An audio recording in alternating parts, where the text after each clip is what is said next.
Msikilizaji, tunasonga mbele na sehemu tulioishia ni baada ya kuona ya kwamba Sally anatakiwa ashuke kwenye uwanja wa mpira kwenda kunyonya damu. Na hili swala limekuwa linampa wasiwasi kidogo mwenzake na nani huyu, yani hili swala linampa wasiwasi Nicholas baada ya kumwambia Lovren ya kwamba lakini tulipaswa kufikiria kwanza namna kurefusha uhai wetu Kwa kitendo hiki cha Sally kuwa watu ovyo, si tutageuka kwa maadui wa ulimwengu? Tutawezaje kuishi baada ya hapo? Lovren akaambia usio na wasiwasi, ili mradi tu Sally akiweza kuwa watu wa kutosha na kunywa damu yao kiasi cha kuweza kurudi katika asili yake ya ujini wa mama yake, basi hata jemadari na mwenzake Armageddon, yani hata wajitokeza hawatomweza Sally. Na muda huo Sally atakuwa jini kamili, jini hatari sana kwa kuwepo kwenye ulimwengu huu ambalo halidhuriki. Kwa mimi na hakika ukishafikia, yani huyo Sally akishafikia hizo nguvu, moja kwa moja atakuwa na uwezo wa kufanya mioyo yetu kuwa ya vitoto vichanga na tutaanza kukua upya.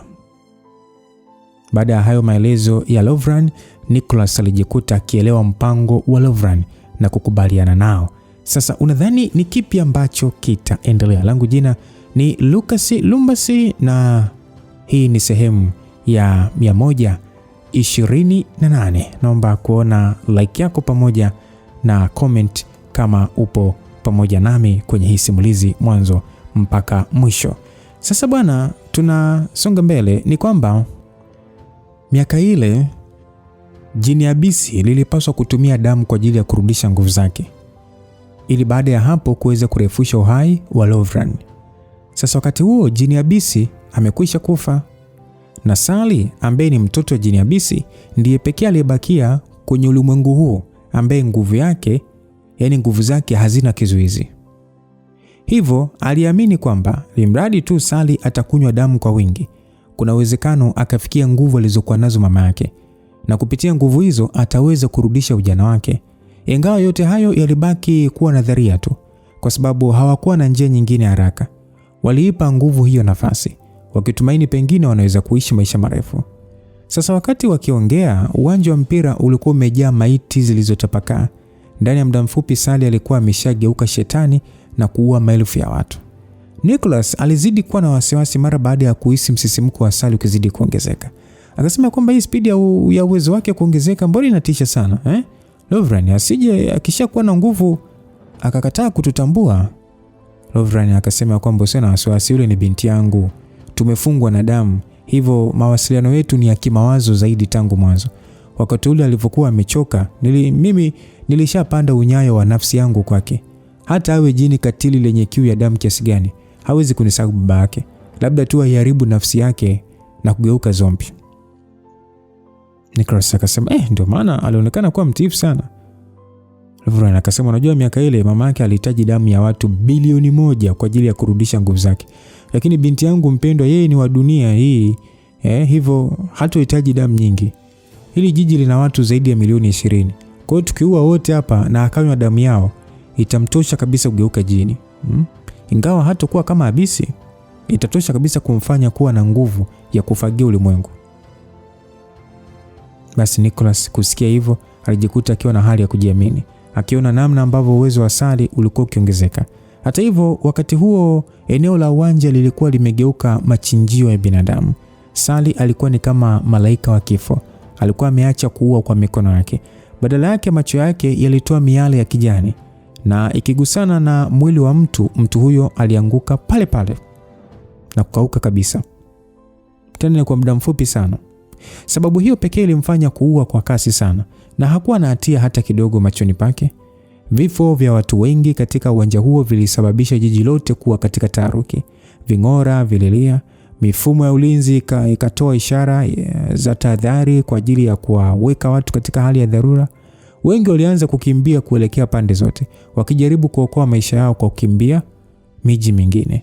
Hasa Nicholas na Lovren hawakutaka rasilimali hizo za binadamu kupotea bure, nao walishuka chini na kuanza kuua raia, wakiwaangusha chini, wakivuja damu, wakisubiri tu Sally aje kwa ajili ya kunywa damu yao.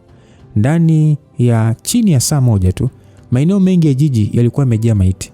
Barabara zilikuwa na msongamano, lakini magari karibu yote hayakuwa yakisogea, na ndani yake kulikuwa na maiti za watu. Muda huo vikosi vya jeshi vilipaisha helikopta hewani na baadhi ya ndege za kivita kujaribu kushambulia kwa risasi na silaha nyingine, lakini walidhibitiwa mara moja tu. Kwa watu wa kawaida, kuona viumbe hao wa kishetani waliokuwa wakipepesua mbawa na kuua watu kuliondoa kabisa hali ya kujiamini kushindana nao. Idadi ya waliouawa iliongezeka kiasi kwamba sauti za vilio zikawa kama sauti za kawaida ndani ya eneo hilo. Hata hivyo, jiji hilo lilikuwa kubwa sana na lenye watu wengi, hivyo hata baada ya mauaji makubwa bado kulikuwa na watu wengi zaidi wa kuua. Mara baada ya kuona eneo la kuzunguka uwanja halina watu wengi tena, Lovran alishuka chini na kumsogelea Sally. Lovran akasema kwamba binti yangu, ni muda wa kwenda sehemu nyingine.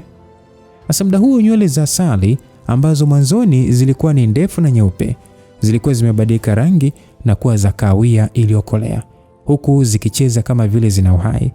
Mara baada ya kusikia maneno ya Lovran, alitingisha kichwa kukubaliana naye, kisha mara moja akapepesua mbawa zake na kupaa kuelekea upande mwingine wa mji.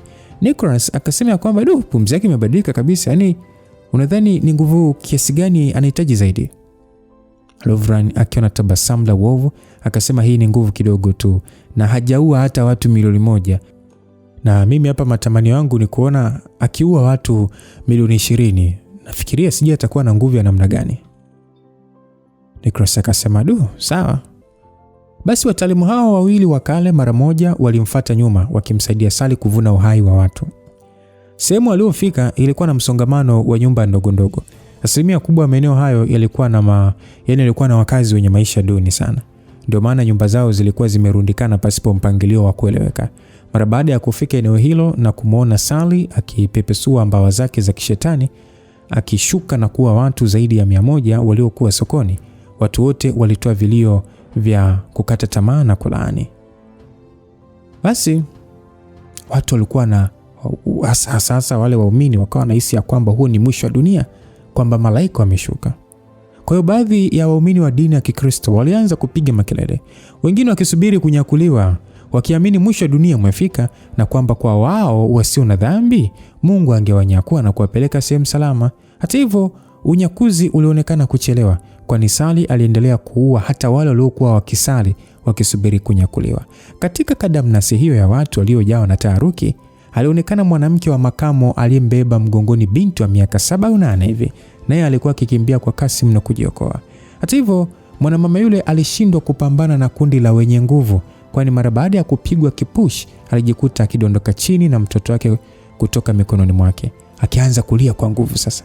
Hasa mama yule alijaribu kusimama haraka ili kumuinua binti yake na kuendelea kukimbia, lakini pale pale Sally, shetani mtu wa roho, alikuwa ameshamfikia na moto wake wa kishetani ulimtoka. Mama yule alijikuta akitoa kilio cha kukata tamaa, akishindwa kuamini anampoteza binti yake. Lakini ghafla kivuli cha mtu kilishuka kutoka hewani. Kivuli kile kilikuwa ni kimeambatana na maelfu ya silaha zilizoshuka kwa kasi na kujifunga kwa namna ya kutengeneza ngao juu ya mtoto yule na kufanya miale ile ya moto iweze kugonga juu yake. Miale ile ya kausha damu bwana ilishia kuzuiliwa na silaha ile na kusambaratishwa. Hasa muda huo yule mama aliyedhani yeye na binti yake wanakwenda kupoteza uhai alishia kumwangalia mwanamume aliyesimama mbele yake. Mwanamume huyo mwenye muonekano wa kijana, kwa mama huyo alionekana kama mwokozi. Kijana yule alimuinua binti mdogo na kisha kumkabidhi kwa mama yake aliyekuwa katika hali ya butwa, kisha akasema kwamba kimbia kwenda mbali haraka wezavyo. Aliongea mwanaume kwa Kireno. Mama yule alisimama vizuri, akasema asante na kuanza kukimbia na binti yake. Katikati ya vifusi vya watu, mwanaume yule aligeuka huku akidhibiti silaha 1000 zilizomfuata, silaha 1000. Kisha akapiga hatua kumsogelea Sally ambaye mwili wake wote ulikuwa umefunikwa na miale ya kijini. Muda huo Sally bwana alihisi jambo, hivyo akaacha kuua watu. Macho yake yaliyokuwa yakitoa wekundu wa rangi yaliishia kumwangalia mwanaume yule aliyekuwa akimsogelea. Kupitia taarifa za kitengo cha binamu, Mwamba Hamza ambaye alikuwa akiendesha ndege kwa haraka ili kuwahi eneo hilo, bado alikuwa amechelewa kufika kwa wakati na kuzuia tukio hilo la kutisha. Kijana wetu Hamza alimwangalia mwanamke aliyesimama mbele yake, ambaye alimjua na kutokumjua kwa wakati mmoja. Alikuwa katika hali ya hisia mchanganyiko. Sally, acha kuua. Najua hili sio jambo unalotaka, aliongea Hamza, akijitahidi kadri awezavyo kutuliza sauti yake ili asije kumchokoza zaidi mwanamke huyo. Au umesahau jinsi ulivyojutia na kuwa katika maumivu makali mara baada ya kuua watu wengi ndani ya kijiji cha Hadiji? Wakati ule ulilia sana na kuniambia hukutaka kuwaua. Hutaki kuua mtu yeyote tena, na kuniuliza nifanye nini ili usije kulazimishwa kuua tena. Ndio maana nilikujibu, njia pekee ni kuondoka pamoja baada ya kupambana na watu waliokufanya uue. Kwa miaka yote hii umeishi ukijitahidi kujidhibiti, kusoma saikolojia, kulea watoto wengi na kusaidia waliokosa msaada. Umeshathibitisha wewe sio shetani kwenye macho yao. Wewe ni binadamu mwenye roho nzuri kuliko mtu yeyote, na huwezi kuua mtu yeyote, sivyo? Aliongea Hamza kwa namna ya kubembeleza, huku akijaribu kupunguza pengo kati yake na Sally. Sally alibaki kimya, macho yake yenye miale ya kausha damu yalikuwa yakizimika na kuwaka kwa wakati mmoja, na muonekano wake ulikuwa mgumu kueleweka, kana kwamba alikuwa akihangaika kukumbuka jambo.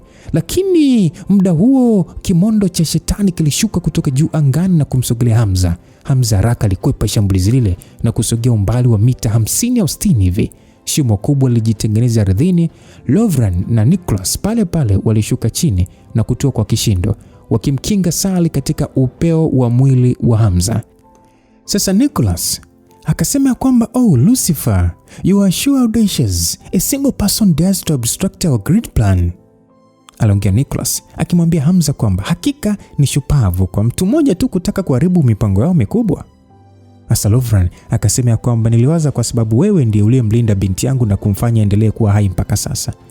Labda naweza kukuacha bila kukushambulia, lakini hiki unachokifanya, sikujaribu kupiga jiwe na mayai. Unayo hata thamani ya kuwa baba yake." Aliongea Hamza kwa ukauzo. "Kama kweli ungemjali Sally, basi usingemlazimisha kuwa watu wote hawa. Unamfanya jichukie mwenyewe. Hivi unajua juhudi gani ameweka kujikinga na swala kama hili?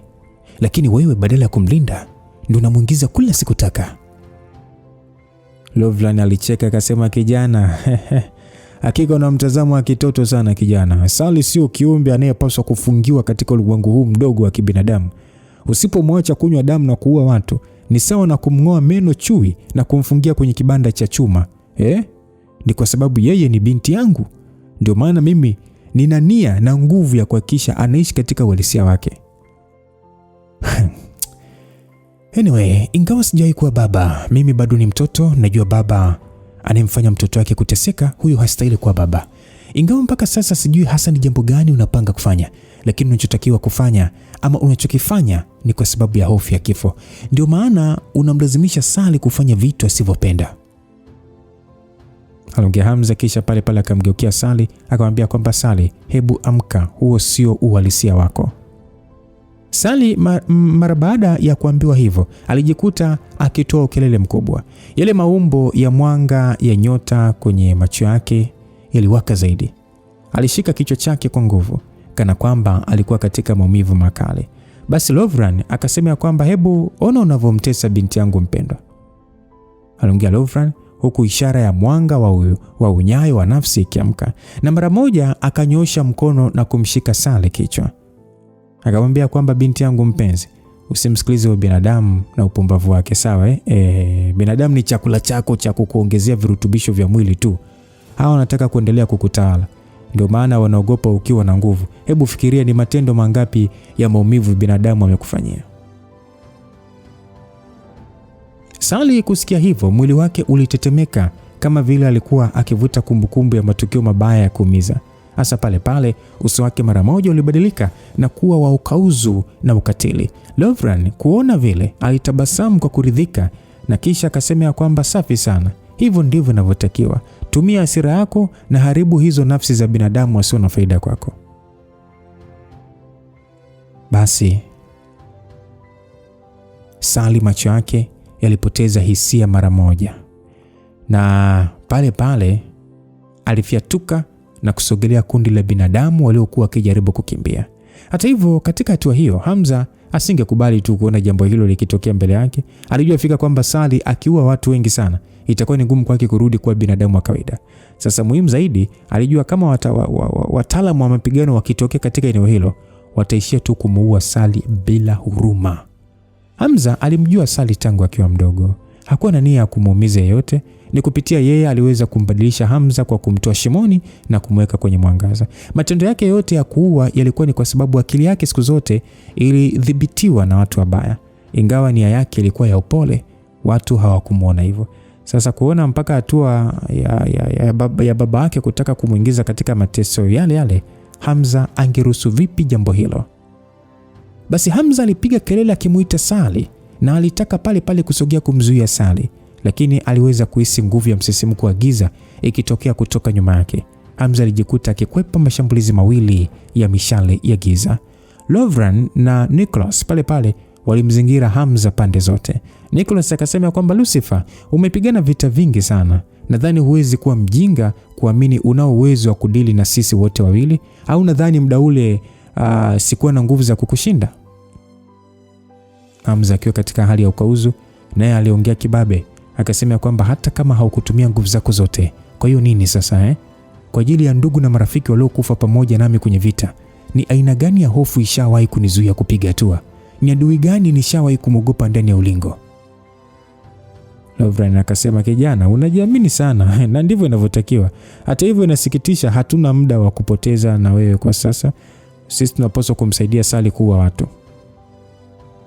Aliongea Lovran huku uso wake ukijaa ukatili na uovu. Basi bwana, ghafla tu mwili wake ulilipuka na nguvu ya giza yenye mgandamizo wa hali ya juu. Mkondo huo wa nguvu za giza ulikuwa kama mawingu yaliyojizungusha ardhini na kutengeneza umbo la mnyama mkubwa. Sasa Lovran akaongea akasema kwamba ardhi ya mahuzuniko, miliki ya majini joka, na mara moja alipiga kiganja chake kwa nguvu juu ya ardhi. Pale pale nyufa nyingi zilianza kujitengeneza zikimzunguka Hamza aliposimama. Kiwango kikubwa cha nishati ya giza kilichomoza kwenye nyufa zile na kiliungana pamoja kutengeneza maumbo kama mapepo yenye vichwa vya nyoka yakimsogelea Hamza kumng'ata. Hamza yeye aliweza kuhisi dhahiri kabisa kwamba nguvu hiyo ya giza aliyoiachia Lovran ilikuwa halisi na yenye nguvu mno kuliko kawaida. Aliona hiyo ndiyo nguvu halisi ya watu wa kale. Sasa Hamza hakusita tena kutumia mbinu yake mgawanyiko. Hata hivyo, utashi wake wa kivita ulimwambia kwamba nguvu hiyo pekee haitoshi kudili na wimbi hilo la giza. Hamza alijikuta akijiambia damu. Alihitaji nguvu ya urithi wa damu yake. Mara baada ya kuwaza hivyo, ni kama nguvu hiyo ya uungu wa damu ilisikia mawazo yake. Pale pale ni kama vile macho yake yalipofushwa kwa sekunde na kuwekewa uhalisia mwingine. Aliweza kushuhudia kiumbe mwenye muonekano wa simba na joka kwa wakati mmoja kiunguruma. Hasa muda huo, kwa nje, macho ya Hamza yote yalifunikwa na miale ya mvuke wa rangi ya dhahabu. Mara baada ya kugawanyika na kuamsha nguvu ya damu yake, msisimko wake ulizidi kuwa mkubwa sana. Hamza pale pale alibweka. Zile silaha zilizokuwa hewani ghafla kama vile ziligeuka kuwa kimbunga, zikashuka mara moja na kuzingira mwili wake. Wakati huo huo, mlipuko wa nguvu ya nishati ya kusudi ukatoka. Kwa kuamsha nguvu ya damu yake katika kiwango cha machafuko ya damu, Hamza alikuwa na uwezo wa kutoa nguvu ya urithi wa damu yake kwa kiwango kikubwa. Ingawa hajawahi kuelewa namna ya kutumia nguvu hiyo, kwa uelewa wake wa mapigano alijua lazima kuna njia kipekee ya kuitumia. Nguvu ya urithi wa damu yake na nguvu ya kusudi isiyopingika viliungana pamoja na kusababisha silaha za Hamza zilizokuwa zikipana, zile ambazo alikuwa akipanazo, kuzungukwa na ishara ya rangi ya njano. Asa joka la Lovran la ardhi ya ukiwa lilivaana na nguvu ile ya kusudi na nguvu ya urithi wa damu. Nguvu ile ya kijini ilionekana kuwa na nguvu kubwa mwanzoni. Mara baada ya kukutana na nguvu hiyo kusudi yenye muunganiko na urithi wa damu, hatimaye ni kama imepata mshindani. Migongano na milipuko ya nguvu hizo mbele ilisikika wazi wazi. Milipuko ya mawe kwenda angani na kudondoka kwa baadhi ya majengo ilifanya eneo hilo kuwa la ni kama lilizingirwa na taharuki fulani hivi kubwa sana. Sasa Lovran na Nicholas walijikuta wakipagawa. Nicholas na Lovran ambao walikuwa wameishi maelfu ya miaka walifahamu kuhusu uwepo wa watu wa uungu wa kale wenye urithi wa damu, jambo ambalo mara nyingi lilifahamika kama siri ya Afrika. Ndio sababu kwa kujua watu wa damu waliojichimbia ndani ya bara la Afrika, hawakuingiza mguu ndani ya bara hilo, na mara nyingi walijificha katika mabara ya Ulaya na huko kwingineko. Sasa Lovran akasema ya kwamba damu ya uungu wa simba na joka, Lucifer, imekuwaje akawa sehemu ya warithi wa damu hii ya kutisha? Aliongea Lovran kwa mshangao. Nicholas akasema ya kwamba huyo ni mtoto wa kwanza na mjukuu wa familia ukoo wa mzee, mjukuu wa simba mkongwe. Mimi nilikuwa najua hilo tokea mwanzo, lakini sikutegemea kama tayari atakuwa ameamsha damu yake ya urithi na kufikia level ya machafuko ya damu. Msikilizaji, Nicholas kama sehemu ya watu wa nguvu ya Magedon Shakyamuni, taarifa zake juu ya Hamza zilikuwa sahihi kabisa. Upande wa Lovran, mara baada ya kusikia maneno hayo, uso wake ulibadilika mara moja na akaongea kwa hasira, akasema kwamba mtoto wa simba mkongwe? Nicholas, kwa nini hukuniambia hili mapema? Nicholas akajibu kwamba hata kama ningekuambia mapema, mpango wetu ungebadilika, au unasema kwa sababu ni mjukuu wa jemadari safari yetu ya kupata dawa ya umilele inapaswa kubadilika? Ni nini basi ikiwa ni mjukuu wa simba mkongwe? Vipi kama ana urithi wa damu? Si wewe mwenyewe ulisema ili mradi Sally akinywa damu za watu milioni 20 hakutakuwa na tatizo kwa yote? Alijibu Nicholas. Lovran alijikuta akibakia kimya, macho yake akiwa katika hali ya kutafakari. Mwishowe kucha zake hazikufichika na akaongea akisema ya kwamba upo sahihi, hatuna muda mwingi uliobakisha, ni swala tu la muda tu kabla simba mkongwe kuja kutafuta uhai wetu. Kwa hiyo tofauti na kukaa tukisubiri kifo chetu, ni bora tukiendelea kupigana, ili mradi tutaweza kuvuta muda ili Sally kunywa damu za kutosha na kupandisha uwezo wake. Hizo damu za urithi za watu walizoziamsha hazitakuwa tatizo. Nicholas akasema, bro, tokea muda ambao nilikuweka huru, nilishajipanga kuwa adui wa ulimwengu wote. Kwa nini tuache kutimiza ndoto zetu kwa sababu ya huyu mtoto wa miaka 20 tu? Lovran akacheka akasema, huyu mtoto ameweza kuamsha damu ya urithi wake mpaka kufikia level ya machafuko. Hivyo inamfanya kutokuwa binadamu wa kawaida. Kama tukimfanya Sally kunywa damu yake, atazidi kuongezeka nguvu. Kwa hapa tunapaswa kushirikiana kuhakikisha kwamba tunamuua. Aliongea Lovran. Wakale hao walikuwa wameamua kujitoa kimasomaso kupigana na Hamza kwa uwezo wao wote. Wakati huo huo, Hamza alishatumia nguvu ya kusudi na kusambaratisha uchawi ule wa ardhi ya ukiwa. Sasa Hamza alijua kabisa kupigana na hao wote wawili akiwa peke yake ni swala gumu sana. Lakini mpaka hatua hiyo hakuwa na jinsi tena. Alipanga kuyagawa majeshi yake katika nafasi mbili kwa ajili ya kushambulia pande zote. Maelfu ya silaha zile zilijikusanya na kuunda maumbo ya kislaha ya mwili wa simba joka. Hamza aliamrisha manne kudili na Nicholas, huku yeye mwenyewe pamoja na manne mengine akikabiliana na Lovran. Asa Nicholas kuona hivyo alishia kutoa sonyo na akasema kwamba Lucifer, inaonekana unadharau sana uwezo wangu. Wakati huo akiongea, mwili wake wote ulifunikwa na miale ya kichawi. Kulinganisha na mwanzo, msisimko wake wa awamu hiyo ulikuwa ni mkubwa mno. Basi Nicholas alichanua mikono yake yote upande wake, na pale pale ngao iliyokuwa kama ukuta iliuzingira mwili wake. Maumbo yale ya silaha yalishambulia ngao ile kwa spidi. Ingawa mapigo ya silaha hizo yaliobeba nguvu ya kusudi yaliweza kiasi fulani kubomoa ngao hiyo, yakishindwa kuiharibu ndani ya muda. Basi mara baada ya kugundua ngao yake isingedumu kwa muda mrefu, Nicholas alinena maneno akisema kwamba sanaa ya damu, mzuko wa ardhi ya kafara ya damu, huku sasa wakati mmoja akidondosha matone ya damu ardhini. Ghafla tu mizuka mikubwa minne yenye muonekano wa damu iliinuka kutoka ardhini kama matope na kugandiana juu. Nicholas kwa kuzidi kudondosha damu, haraka sana alifanya mizuka ile ichukue muundo wa majitu mazito na kuanza kurusha ngumi nzito, akipigana na yale maumbo ya silaha.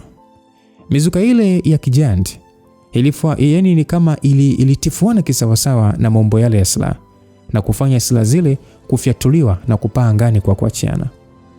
Hamza pale pale aligundua maumbo yake ya silaha za vita yalikuwa yamezidiwa na mizuka ile ya kishetani, lakini hakuwa na muda wa kujali, kwa sababu muda huo alikuwa akikabiliana na Lovran aliyekuwa akimpelekea moto. Chini ya udhibiti wa Hamza, maumbo yale ya silaha yalimzunguka Lovran pande zote. Upande mwingine, Hamza alikuwa juu angani akiwa ameshikilia silaha ile ya ukiwa, akiombia mapigo ya kusudi kumlenga Lovran. Hasa Lovran alishia kupepesua mbawa zake za kishetani, huku macho yake akiwa katika utulivu mkubwa. Mara moja baada ya kuona amezingirwa, aliinua mkono wake na ghafla tu nguvu ya giza kama radi hivi ilifyatuka kutoka chini ya ardhi. Basi pale pale miale ya kishetani ilifyatuka kutoka ardhini kama volkano. Nguvu ile ya mlipuko wa miale ilifyatua yale maumbo ya kislaha. Hata hivyo, Hamza hakuwa na asilimia kubwa ya matumaini kwamba namna hiyo ya kushambulia ingemweza Lovran. Alichotaka ni kupunguza nafasi ya kuwa karibu naye. Basi Hamza pale pale alijigeuza kwa maridadi akiwa amejiandaa, na kwa kutumia silaha mikononi mwake alianza kuzifyatua kwa ustadi, akilenga kichwa cha Lovran. Lovran macho yalimganda. Hakutegemea kama nguvu ya Hamza ingekuwa kubwa hivyo na kuzidi kuongezeka kwa kasi. Hata hivyo, hakuonyesha hali ya kupaniki. Badala yake, ngao ya miujiza ya giza ilijitokeza mbele yake, huku wakati mmoja akigeuza nishati ya nguvu za giza kuwa silaha ndefu mkononi. Silaha ya Hamza ilipanguliwa na ile ngao ya giza, nayo ilisambaratika. Lovran aliinua juu ile silaha na kisha akamsogelea Hamza kukabiliana naye ana kwa ana. Hata hivyo, alikumbana na mapigo yenye nguvu yasiyokuwa na mpangilio yaliyomfanya kuyapangua kwa nguvu zake zote, hata mikono kufa ganzi na kurudishwa nyuma. Jambo hilo lilimfanya Lovran kujawa na hofu. Mwanzoni alidhani kwa matumizi ya nguvu yeye ndiye mkubwa zaidi kuliko Hamza. Mara baada ya kufyatuliwa kurudi nyuma, alishia kutumia mbawa zake ili asidondoke vibaya na akasimama. Lovran akasema, hapana, haiwezekani. Hata kama una urithi wa nguvu ya damu, kuwa na nguvu kubwa hivyo za mwili haiwezekani. Isitoshe, hauna nguvu za nishati kabisa. Ni aina gani mafunzo unafanya? Lovran hakutaka kuamini mwili wa Hamza wa kibinadamu pekee unaweza kuwa na uzito wa nguvu hizo. Sasa muda huo Hamza alikuwa makini mno. Kiuhalisia alikuwa akihatarisha uhai wake. Hivyo hakuwa na muda wa kuelezea maswali ya Lovran, kwa kuwa muda huo Nicholas alishavunja mashambulizi yake ya maumbo ya kislaha na alikuwa akimsogelea kumshambulia. Hamza mara moja aliita maumbo mengine ya silaha yaliyobakia kuvaana na Nicholas. Alichotaka ni kumsubirisha Nicholas kwanza ili aweke umakini kumuua Lovran. Alijua kama bwana huyo atakufa kwanza, basi Sally hatakuwa tena chini ya udhibiti wa fikra, na hiyo ndio njia rahisi ya kumwamsha. Hamza aliendeleza mbinu yake ya silaha, ile silaha cheza, kwa kasi mno pasipo kuchoka. Ukijumlisha na silaha ya ukiwa mkononi, ilimpa angalau faida. Mbinu hiyo ya kupigana kusiko na mpangilio ilimfanya Hamza kuachia mapigo ya kusudi pasipo kutabirika na kumpa wakati adui. Mazoezi yote ambayo Hamza alikuwa amefanya, matayarisho yote aliyokuwa amefanya kwa muda mrefu, aliona ayatumie kumzima adui yake. Matokeo yake, hata wakale hao ambao walikuwa na uzoefu na damu yao yenye asili ya nguvu bado walikuwa mbali sana na Hamza kwenye utimamu wa mwili. Hamza alikuwa ameshaijua nafasi yake katika pambano hilo. Uwezo wa kushambulia kwa mbali wa adui yake ulikuwa mkubwa sana. Na vile vile ni Strigoi ambaye hachoki, na pia ni mtu anayejihusisha na nguvu za giza kupasha mwili. Hivyo aliona mradi tu kila atakapopata nafasi ya kumsogelea adui yake, basi angetumia nafasi hiyo kupigana kufa. Uwezo wa Hamza wa matumizi ya silaha unaweza kuhesabika kuwa wa kiwango cha juu duniani. Ukijumlisha na mbinu zile alizopata kwenye lile kaburi la kale na mbinu ya silaha ya hiari, alipata ufunuo wa nguvu ya kusudi yenye nguvu kubwa zaidi na kumpa nafasi kubwa kwenye mashambulizi. Hivyo Hamza alijua hata kama anaopambana nao ni watu wa kale, kwa utashi tu wa mikono yake katika matumizi ya silaha na kujumlisha na mbinu ya hiari, basi asingeweza kuogopa kukabiliana na yeyote. Asa upande wa Lovran aliona kumshinda Hamza kwenye matumizi ya silaha ni swala gumu sana. Pia kama angetaka kutumia njia nyingine kumzima, bado angepaswa kuwa na spidi kubwa na silaha. Lakini licha ya kuishi kwake kwingi, bado spidi yake haikuwa kubwa sana na kumfanya azidi kupatwa na kiwewe juu ya mashambulizi. Silaha iliyokuwa mikononi mwa Hamza ilikuwa ikifyatuka kama vile inakata maji hewani. Ilitoa mluzi wa kukata hewa uliosikika. Ingawa Lovran alitumia juhudi kubwa kukwepa, bado alikuwa katika wakati mgumu kwa sababu hakupata hata muda wa kutosha wa kutupia uchawi wa damu. Haikuchukua muda, kulikuwa na majeraha mengi kwenye mwili wa Lovran. Ingawa aliweza kukwepa mashambulizi makali yote, kadri alivyokuwa akipata majeraha, ilikuwa ni swala la muda tu kabla ya mashambulizi ama kabla kushambuliwa katika sehemu muhimu za mwili. Hamza alionekana kama hakuwa akipigana kabisa, bali kama akionyesha kipaji cha kucheza na silaha. Mara baada ya kuona spidi ya Hamza imekuwa kali mno na kumfanya ashindwe hata kuvuta hewa, Lovran alijikuta akijawa na wasiwasi. Asa Lovran ghafla alipepesua mbawa zake kwenda juu angani, lakini Hamza mara moja alikanyagia silaha na kuiamrisha kupanda juu kumfukuzia. Awamu hiyo moyo wa Lovran ulishikwa na ubaridi mara baada ya kukumbuka amesahau Hamza anaweza kupaa pia. Swala muhimu ni kwamba hatua hiyo alijua tayari amekwisha kufanya kosa. Alipojipaisha tu, miguu yake haikuwa miepesi kama ilivyo kwa mwili wake, hivyo spidi yake ya kukwepa ilipungua kwa kiasi kikubwa. Hamza alitumia fursa hiyo na pale pale alifyatua pigo la kusudi ambalo lilienda moja kwa moja kulenga moyo wa Lovran.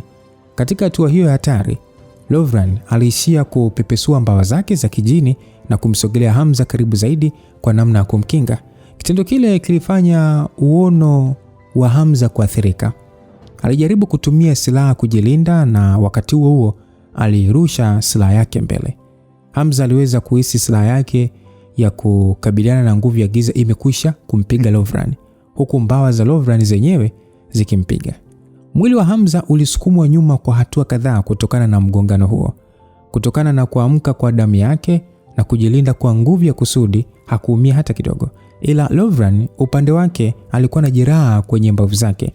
Hamza alishia kujutia. Aliona kama Lovran asingemfanyia shambulizi la kumchanganya, angefanikisha kabisa kummaliza. Lovran alipagawa na mara baada ya kushuka chini hakuthubutu kuruka angani tena. Alishia ni kama tu kushikilia jeraha lake huku meno akimchomoza kwenye mdomo wake kwa maumivu. Aliuliza kwamba pumbavu kabisa, ni aina gani hii ya mashambulizi Au baba yako jemadari ndiye mwalimu wako? Aliuliza hivyo. Hamza alishia kusinyaza macho yake. Ilionekana mbele ya macho ya wakale wale, jemadari alikuwa ni mtu mzito mno kwao. Ni kwa bahati mbaya tu, ingawa alikuwa na uhusiano na jemadari, hakuwahi kumuona uso kwa uso. Alijiambia pengine kama akionana naye wanaweza kupigana kidogo. Tukumbukeni Hamza Tundu alishawahi kuzidunda na baba yake. Lakini babu yake, babu yuko kwa anakula tu. Hata hivyo Hamza aliona mawazo hayo ni kama tu atashinda vita hiyo. Basi Hamza hakupoa, alisogea tena kwa kasi huku akiendelea mbinu ile ile ya silaha cheza, akidhamiria kumuua kabisa Lovran. Lakini ni muda huo huo Nicholas aliyekuwa nyuma yao alifanya shambulizi naye. Basi Nicholas akasema kwamba Lovran, ngoja nikupe msaada. Nicholas aliendelea kuita mizuka ya ardhi ya kafara na kuyatupia yale maumbo ya silaha kiasi cha kumpa nafasi. Na pale pale akanena akasema kwamba sanaa ya damu minyororo ya kuzimu.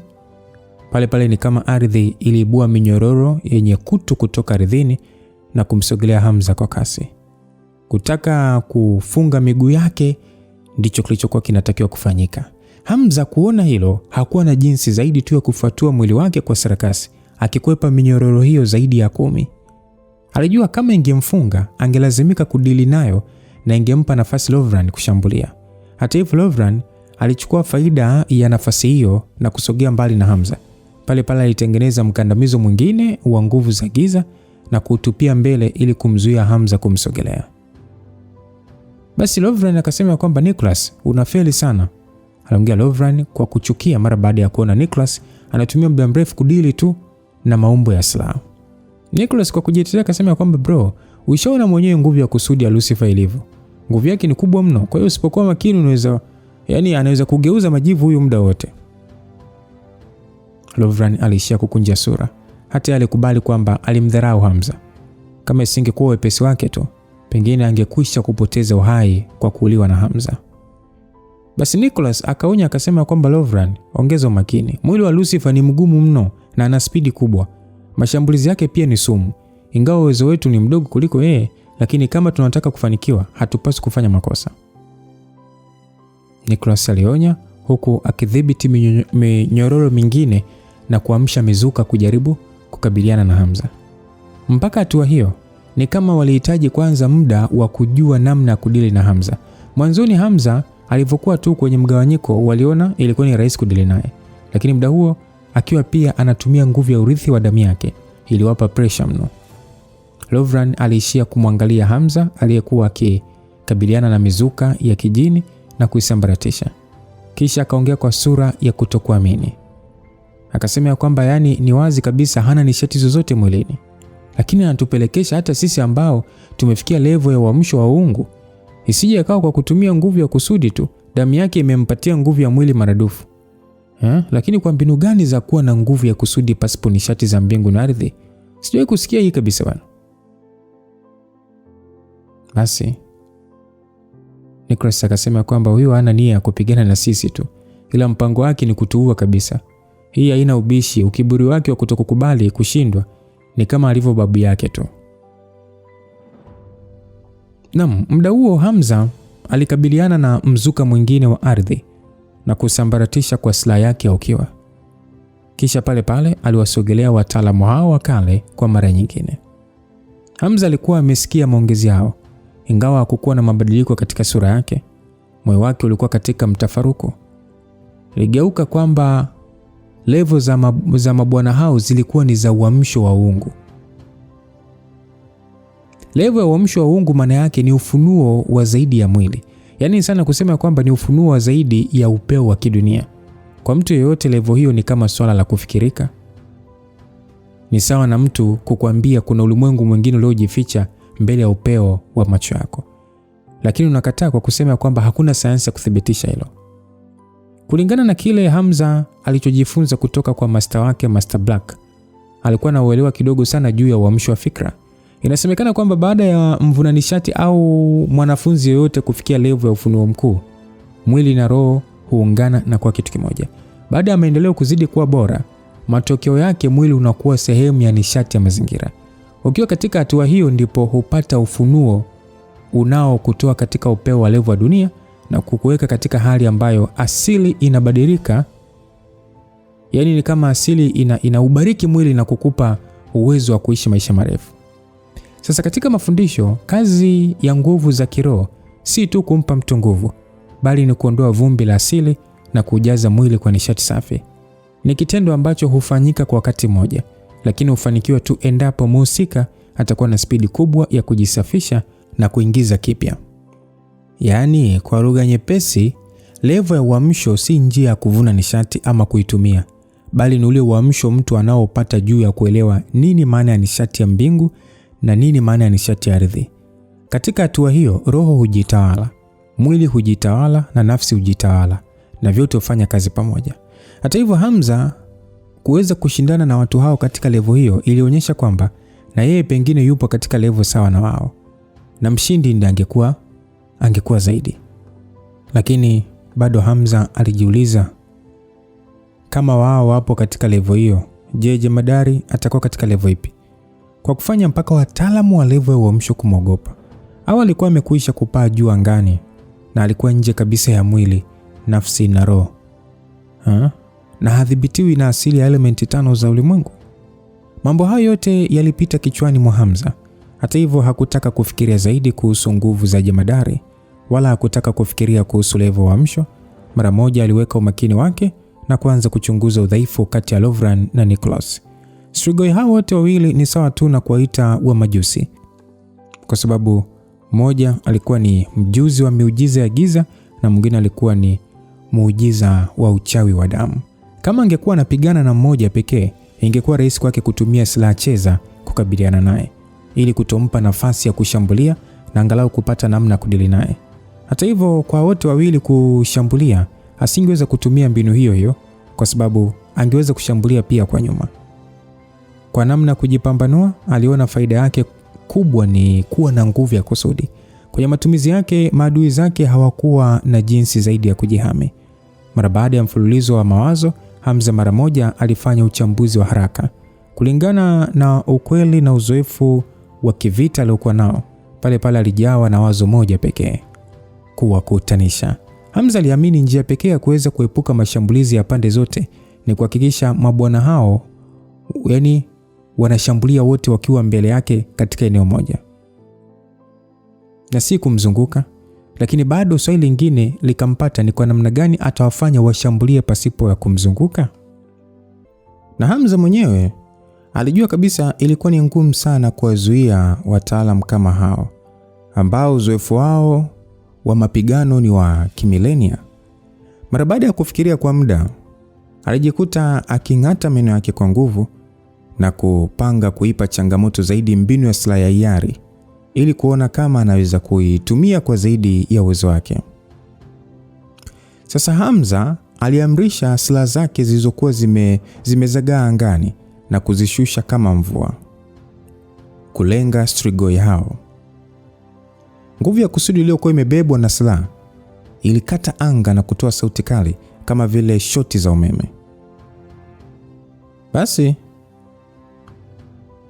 Nicholas akasema kwamba, hivi unadhani mbinu hiyo inaweza kutufanya chochote?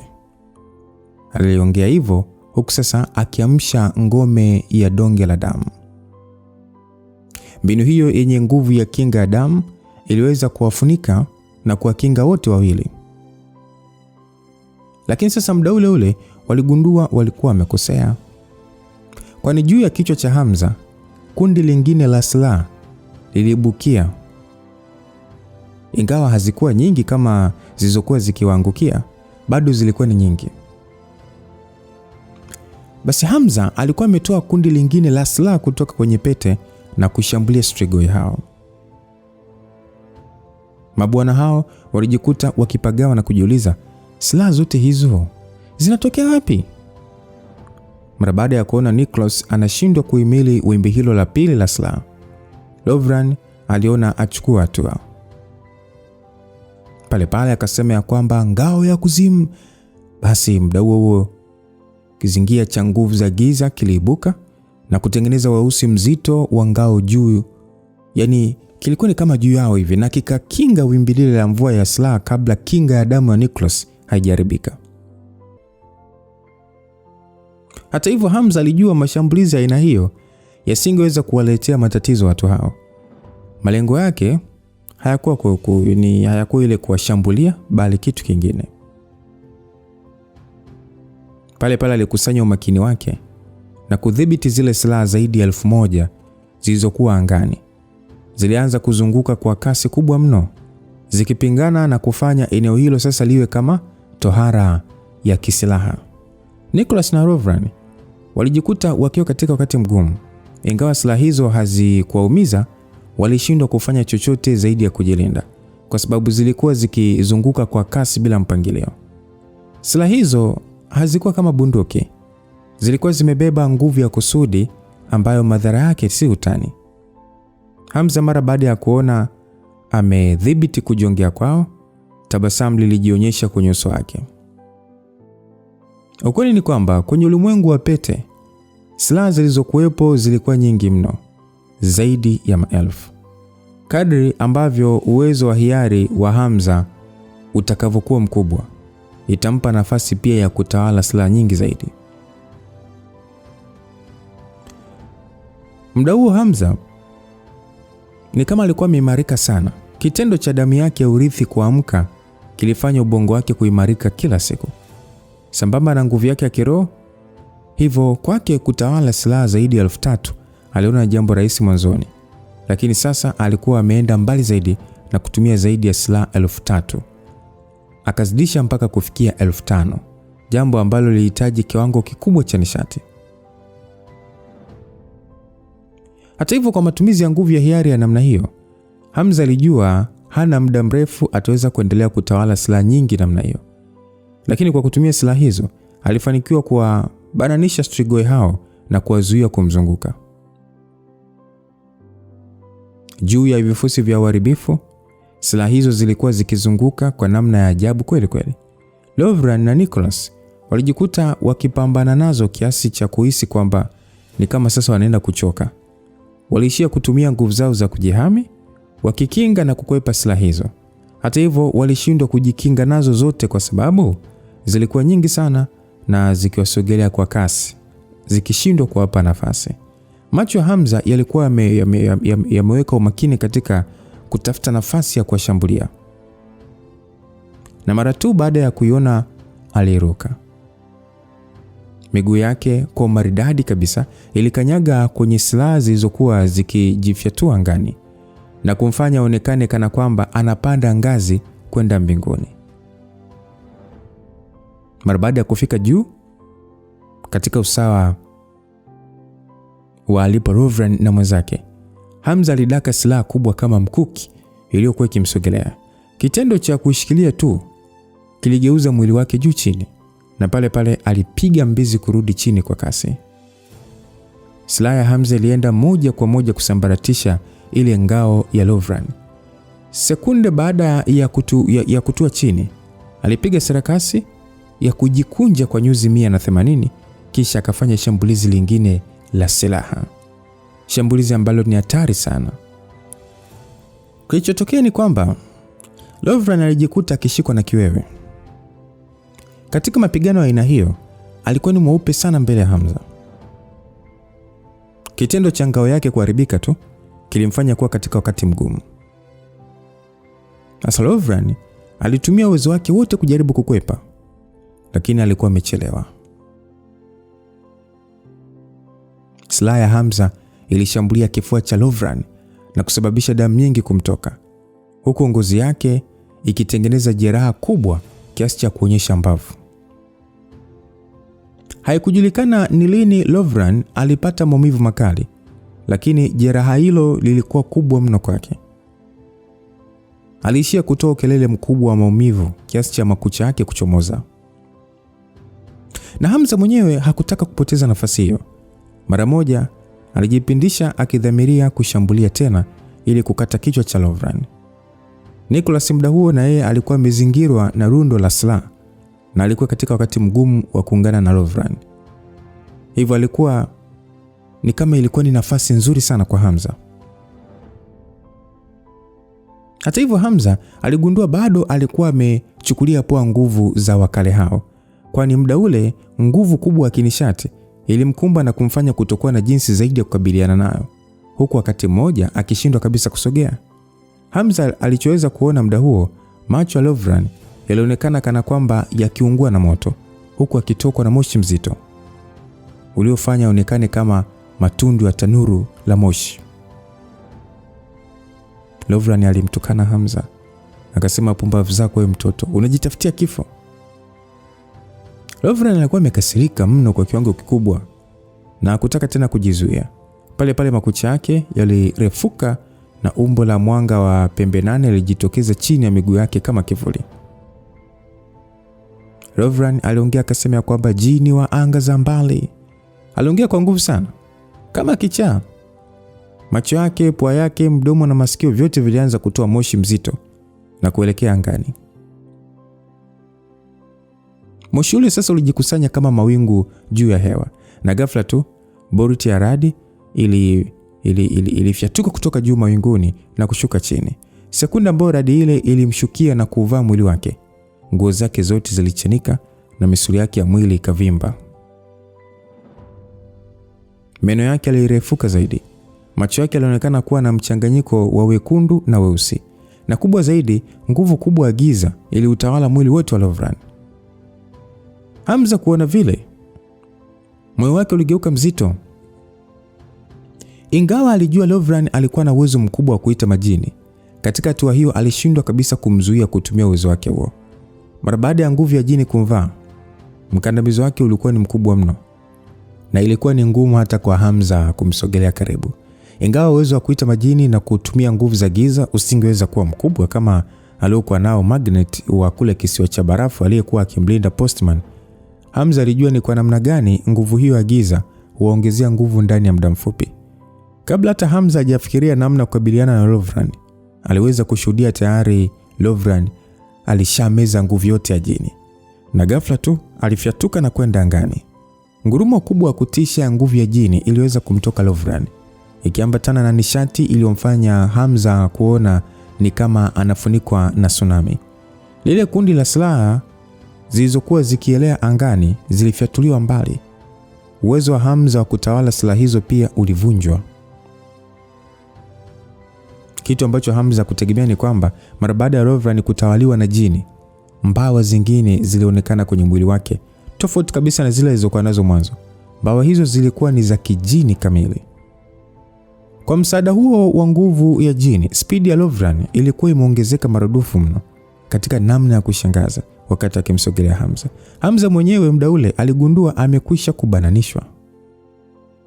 Hivyo alishia kujipeperusha tu kwenda pembeni kumkwepa. Lovran mara moja alisukuma wimbi la mwanga mwekundu na mweusi na kusukumia alipo Hamza. Kwa namna mwanga huo ulivyosogea, ulionekana kama silaha iliyokwenda kupasua moyo wa Hamza. Hamza kuona vile alijikuta akila sarakasi za kugeuka nyuma kwa zaidi ya mara 5 kwa spidi ya hali ya juu mno. Wakati mmoja aliita silaha zake ambazo zilijikusanya mbele yake na kukinga shambulizi lile la Lovran. Lakini muda huo, kutokana na Lovran kutawaliwa na jini, mwili wake ulishapona na miondoko yake ilikuwa imebadilika mno kuliko mwanzo. Hivyo wepesi wake wa kujigeuza na kufanya shambulizi lingine ulikuwa ni mkubwa mno.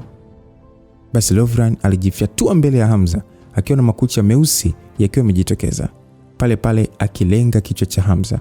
Hamza kuwa na jinsi zaidi ya kushikilia silaha mkononi na kuanza kupambana na Lovran ana kwa ana. Wote wawili walikuwa wakipigana kwa spidi kubwa, chini ya ardhi na angani kwa wakati mmoja. Spidi ambayo walikuwa wakitumia ilikuwa ni ngumu hata kuwaona kwa macho kawaida. Muda huo Lovran alikuwa ametoa uwezo wake wa kifikra kwa jini, hivyo utashi wake wa kuachia mashambulizi uliongezeka mno. Spidi yake ilikuwa kubwa na mashambulizi yake yalikuwa ni ya kimitego mno, yakimpa Hamza wakati mgumu kuendana na mapigo hayo. Kilichompa mawazo zaidi Hamza ni kwamba muda huo Nicholas naye alikuwa ameshasogea na kuamsha miale ya moto wa kuzimu na kumuongezea Hamza pressure. Nicholas akasema kwamba Lovran, tutasaidiana kuanzia sasa kumuua huyu. Nicholas alishagundua ni rahisi zaidi kumuua Hamza kama wote watashambulia kwa wakati mmoja. Hivyo hakutaka tena kuficha uwezo wake na kuamua kutumia wote. Nicholas aligeuza sehemu ya damu yake na kuwa nishati na kuitoa. Mbinu hiyo ya kuunguza damu yake ilikuwa tofauti na mbinu ile Nyakasura aliyokuwa akitumia. Kiasi alichotumia kilikuwa ni kidogo sana, lakini athari zake zilikuwa kubwa mno kutokana na nishati iliyomtoka. Hata hivyo, aina hiyo ya mbinu mara nyingi Nicholas huitumia akiwa katika vita ya kifo na uhai, ila vita ya kawaida hawezi kuitumia. Basi Nicholas aliyekuwa akiunguza damu yake alinena maneno ya kwamba Blood Shadow Avatar, na ghafla tu ni kama mwili wake ulijitoa kopi na kufanya onekane mara 4 akiwa na nguvu zinazolingana. Baada ya hapo Nicholas wote wanne walimsogelea Hamza. Basi mafotokopi hayo ya Nicholas yote manne yalipanua midomo yao na kutoa miale kama ya upinde wa mvua ikimsogelea Hamza kwa kasi. Hamza aligundua upinde ule wa nguvu ya uovu ulikuwa na uwezo wa kumsogelea kila alipokuwa akisogea, na kazi yake ilikuwa ni kutaka kunyonya nguvu zake. Basi ni muda ule Hamza alihisi ni kama mwili wake umeshikwa na jinamizi na kufanya miondoko yake kuwa ya kuyumbayumba. Afikibaya zaidi ni kwamba damu yake ndani ya mwili ilikuwa ni kana kwamba inataka kutolewa. Nicholas aliendelea kupepesua mbawa zake akiwa angani, huku mafotokopi yake yakiendelea kumkamatia Hamza na kumfanya acheke. Basi Nicholas akasema kwamba bro, nishamfunga huyu, haraka sasa muue mara moja. Lovran aliyekuwa amegeuka kuwa jini alishia kutoa tabasamu la uovu, na pale pale alipanua mdomo wake na kuachia nishati nyeusi na nyekundu kama puto ikimsogelea Hamza kwa kasi. Mara baada ya maputo yale kuongezewa nguvu kubwa mno, ni kama alikuwa akijazwa upepo kuliko uwezo wake na kuonekana kutaka kulipuka muda wote. Basi pale pale Lovran alibweka kwa nguvu na maputo yale yalifyatuka, huku nguvu iliyokuwa ndani yake ikichomoza kama mshale mwekundu na kumsogelea Hamza kwa spidi kubwa. Ilionekana kabisa hakukuwa na namna ya Hamza kukwepa mapigo hayo. Hamza mapigo yalimwenda kasi sana. Na katika kiwewe hicho alikumbuka alikuwa na nguvu ya kusudi kama kinga. Hivyo pale pale aliita silaha zote zilizokuwa angani na kuzijaza mbele yake, huku zikitoa mwanga wa mnururisho mkubwa mno. Kilichoweza kusikika ni kama silaha zile zikigongana tu. Silaha zile zilijikutanisha pamoja na kuzunguka kama ngao ya tairi, huku sasa zikifyatua mwanga wa nguvu ya kusudi. Mara baada ya mashambulizi ya Lovran kukumbana na ngao hiyo, ngao ilitingishika mno wakati ikitoa nguvu ya kukinzana. Nguvu ya kusudi ilipangua mashambulizi yote ya nguvu ya jini. Ingawa ilikuwa kuyapangua kwa namna ya kusambaa, lakini nguvu yake Lovran aliweza kuikwepa. Sasa Lovran akasema, pumbavu sana, ngoja tuone utazidi kushindana na mimi kwa muda gani. Pale pale alijikuta akianza kushambulia kwa kumzunguka Hamza. Hata hivyo ngao ile ilizunguka, yani ni kama ilizunguka naye na kuendelea kupangua mashambulizi yake. Nicholas aliyekuwa akiangalia jambo hilo kwa karibu, pale pale alichukulia fursa ya kuwa juu angani na kuiamrisha mafotokopi yake kushika silaha na kuanza kumshambulia Hamza kwa kasi. Ndani ya muda tu, Hamza alihisi ni kama vile alikuwa ndani ya gereza na kumfanya kuwa katika hali ambayo hata kudhibiti silaha alishindwa. Alichoweza kufanya ni kukusanya silaha zake zenye nguvu kwa pamoja ili kukabiliana na mashambulizi ya mafotokopi, huku pia ngao ikimlinda. Ilionekana ndugu hao kwa kuishi kwao muda mrefu na kushirikiana katika mapigano mengi walielewana mno. Kwa namna walivyokuwa akishambulia, hawakufanya makosa kabisa, na hali hiyo ilimpelekea Hamza kushindwa kabisa kupata nafasi ya kushambulia zaidi ya kujihami. Na Hamza mwenyewe alijua kuendelea kutumia ngao hiyo ya silaha kumlinda na kupangua mashambulizi, muda si mrefu angejitengenezea udhaifu. Damu nyingi zilionekana kumtoka Hamza mwilini.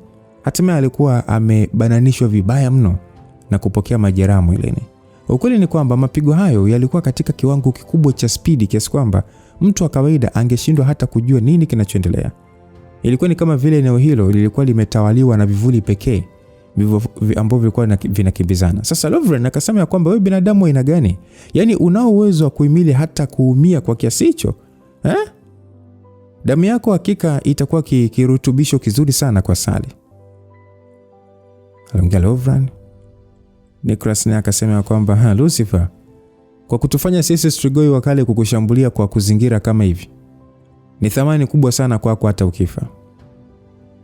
Aliongea Nicholas, huku pamoja wakiangaliana na kuanza kucheka, yani kicheko kile cha ushindi. Hamza yeye alishia kuvumilia maumivu makali aliyokuwa akihisi mwilini, lakini macho yake hayakuwa na wasiwasi kabisa. Kadri alivyokuwa katika hali ya kiwewe, ndivyo alivyozidi kuhitaji akili yake kufanya kazi kisawa sawa. Katika hali kama hiyo, aliona labda shambulizi la nyota ya ukiwa lingekuwa na manufaa, lakini kulingana na mazingira yalivyo, aliona si sahihi kutumia mbinu hiyo. Lakini pia aliona mbinu zake nyingine za kusudi kutumia dhidi ya mabwana hao wenye nguvu ya kutisha zisingekuwa na msaada wote. Alijiambia anahitaji nguvu ya kusudi ambayo ina nguvu kiasi kwamba inaweza kuongea na kuleta matokeo kwa pigo moja tu. Kufikiria hivyo, alijiambia hana namna zaidi ya kutumia ile mbinu. Ingawa ni mbinu ambayo alikuwa nayo kama wazo pekee na hajawahi kuifanyia majaribio, muda huo hakuwa kabisa na jinsi. Ghafla baada ya kuingiwa na wazo hilo, macho ya Hamza yalichanua. Ghafla tu nguvu ya kusudi iliyokuwa imeufunika mwili wake ilianza kumtoka kwa nguvu zaidi. Hamza alijikuta akitoa ubweko mkubwa sana, na hata sauti yake iligeuka ikawa ni kama dhoruba kubwa iliyokosa mwelekeo. Nicholas na Lovran muda ule sasa walihisi kuna kitu kipo sawa, na hiyo ni mara baada ya kugundua nguvu ya kusudi ya Hamza ilikuwa ikizidi kuongezeka. Walijiuliza nini hiki kinaendelea? Kwa nini ukali wa nguvu yake ya kusudi unazidi kuongezeka? Basi malejendi hawa wakale walijikuta wakishangazwa mara baada ya kugundua nguvu ya kusudi ya Hamza. Mkandamizo wake ulikuwa ukizidi kuongezeka na kufanya mioyo yao kuhisi hali kama vile Hamza amekuwa na ghadhabu kuu juu yao. Ilikuwa ni kweli, Hamza alikuwa akilipua nguvu yake ya kusudi. Ukweli ni kwamba nguvu ya kusudi ni aina tu ya nishati ambayo ilikuwa imejengwa juu ya nishati za asili. Kama ambavyo mwili wa binadamu ni nishati, hivyo nguvu ya kusudi ni nishati. Kwa uelewa wa Hamza, kama mwili wa binadamu unao uwezo wa kujigawanya na seli zake kujitengeneza kwa wingi na kutoa nguvu kubwa zaidi, basi vipi kama nguvu ya kusudi ikiingia katika hatua ya mgawanyiko ili kuwa na nguvu kubwa zaidi? Ingawa Hamza licha ya kumiliki nguvu hiyo ya kusudi na kutojua haswa chanzo chake, alijua labda kama ambavyo alikuwa akipitia yeye mgawanyiko na kuwa na nguvu zaidi ya kawaida, je, akitumia kanuni hiyo hiyo kuifanya nguvu yake ya kusudi kupitia mgawanyiko kutakuwa na matokeo aina gani? Hamza licha kukosa majibu hayo na kuwa na nadhiri juu ya kitakachotokea, bado alitaka kujaribu na kuona matokeo yake. Msikilizaji, unachopaswa kuelewa ni kwamba mbinu ya mgawanyiko ni mbinu ambayo Hamza aliipata ikiwa katika hali ya kutokukamilika, kupitia andiko ambalo alilipata kwa Yones. Nadhani unakumbuka siku ile hospitali alivyokuwa na Yones. Hamza hakuwa hata na uhakika kama ndani ya ulimwengu kuna mtu aliyekuwa akijifunza mbinu hiyo, lakini muda huo sehemu kubwa ya mbinu hiyo alijifundisha mwenyewe. Tangu mwanzo Hamza alielewa wazi kwamba vigezo vya mbinu ya mgawanyiko ni kuwa na umiliki wa kiasi kikubwa cha mwili. Kwa lugha nyingine, kuelewa mwili wa viwango vya juu sana, na pia kuwa na uhimilivu wa akili. Ni mbinu hiyo hiyo mwanzoni ilimletea Hamza ukichaa, hata kuona picha za ajabu mbele ya macho yake. Lakini kutokana na kuimarika, ni kama mbinu hiyo ilishindwa kumtawala na kumtengenezea udanganyifu. Kwa mtu yeyote anayejifunza kuibua nguvu za ndani au kuvunja vizuizi vya mwili, anapaswa pia kuelewa namna nguvu ya nje inavyofanya kazi na mwili wake. Ni kwa njia hiyo mtu ataweza kudhibiti nguvu kubwa inayotokana na mbinu hiyo, lakini vile vile atajizuia yeye mwenyewe kwa kujikinga na kuchanganyikiwa. Hii ni sawa na kusema kwamba ukijifunza nguvu ya ndani na maandiko ya aina hiyo, nguvu zitaongezeka, lakini inaweza kukubali ila ukashindwa kutawala nguvu hizo na kujikuta ukichanganyikiwa. Mwanzoni Hamza hakuwa na nishati za mbingu na ardhi wakati wa kujifunza mbinu hiyo, hivyo alitegemea zaidi utimamu wa mwili wake. Sasa wakati huo ambao alikuwa tayari na nguvu ya kusudi, alichukulia nguvu hiyo kama sehemu ya mwili wake. Hamza mwenyewe alijua kama nguvu yake ya kusudi ingekuwa ya kawaida tu, asingekuwa na ujasiri wa kujaribu mbinu hiyo. Hata hivyo, nguvu yake ya kusudi isiyopingika ilikuwa kwenye kiwango kikubwa mno kuliko aina nyingine zote. Kadri nguvu ya kusudi inavyokuwa, ndivyo uhakika wa mafunzo unavyokuwa mkubwa, na ndivyo anavyohitaji nguvu chache kuelewa baadhi ya mambo. Ndio maana uhusiano wake na silaha uliongezeka ndani ya muda mfupi tu baada ya kupata ufunuo wa kusudi. Ikumbukwe pia mbinu ya kusudi Hamza alijifunza mwenyewe, na kutokana na hilo hakujua ni kwa kiwango gani nguvu hiyo inaweza kuwa kubwa. Hata hivyo, juu ya yote, mawazo ya Hamza yangekuwa yakichaa kwa mtu yoyote juu ya kile alichodhamiria kufanya. Kama mtu akijua kwamba Hamza anataka kulipua nguvu yake ya kusudi kama bomu, na wakati huo akitawala ili kupitia mgawanyiko mara mbili pamoja na mwili wake, aisee, angeonekana kichaa. Hamza kufikiria angejaribu jambo hilo, lakini katika hali kama hiyo alikuwa na uthubutu wa kujaribu. Hamza pia alizifikiria athari, kama ambavyo mwanzoni alipitia mgawanyiko, alivyohisi uchovu. Hakujua kama akifanya jaribio hilo ni athari gani zaidi angepata, lakini bado hakuwa na jinsi. Muda huo mfupi sana, mawazo zaidi ya 1000 yalipita katika akili yake, lakini maamuzi yake ya kufanya jambo hilo yalikuwa ya haraka sana. Basi Hamza pale pale alipiga makelele makali sana bila kujizuia, huku makelele hayo yakiwa na viashiria vya ghadhabu kubwa na maumivu. Mara baada ya kuhisi hatari ya nguvu ya kusudi ikiongezeka mwilini mwake, misuli yake, kila kituo cha nishati ya mwili na hata mifupa vilihisi maumivu makali ya kuchoma. Nguvu hiyo ya kusudi iliyokuwa ikiosha mwili wake mwenyewe ilikuwa kubwa mno kiasi cha kufanya mwili wake kuwa mgumu. Hamza pale pale aligundua kugawanyika huko kwa zaidi ya mara 2 kumekuwa jaribio la mwili wake mwenyewe. Kama isingekuwa kwa Hamza kuwa na mwili timamu, pengine angeweza kupata athari kubwa zaidi, pengine kwa mishipa ya damu kupasuka na kupoteza uhai. Hata hivyo, baada ya dakika chache aliweza kudhibiti nguvu hizo za mgawanyiko wa kusudi na maumivu yakapotea. Ni muda huo pia aliweza kushuhudia matokeo ya kutoka kwa nguvu ya kusudi iliyopata mkandamizo mkubwa zaidi, ambayo ilikuwa ni nzito zaidi kuliko mwanzo. Wakati huo huo, mnunurisho wa rangi ya dhahabu wa urithi wa damu yake ulizidi kukolea na kuzingira mwili wake. Ni kama vile mwili wake ulikuwa umeshika moto uliokuwa tayari muda wote kumunguza adui. Hamza aliweza kuhisi ule uchovu aliokuwa nao ukipotea mara moja, na sasa alihisi alikuwa na nguvu kuliko alivyowahi kuwa nazo. Hata hivyo alijua hali hiyo ni ngazi tu ya muda kutokana na nguvu ya mgawanyiko, kama mtu aliyetumia madawa ya kulevya. Lakini kwa vyovyote vile, nguvu ya kusudi aliyokuwa nayo ilikuwa ni kubwa mno, na ilikuwa ikitoa msisimko uliompelekea mtu yeyote kuhisi kama ni nguvu ya maangamizi. Hatimaye Hamza alifanikisha matokeo aliyoyatarajia. Hamza pale pale alinyosha mkono wake na kisha akashika silaha halisi, na kwa kitendo cha kufyatua tu ilikuwa ni kama ameibua dhoruba ya nguvu za giza iliyofyatuka kama kimbunga. Mara baada ya kuhisi nguvu hiyo ya kimaangamizi inayotolewa na Hamza, Nicholas na Lovran walijikuta wakipagawa na haraka sana wairudi nyuma.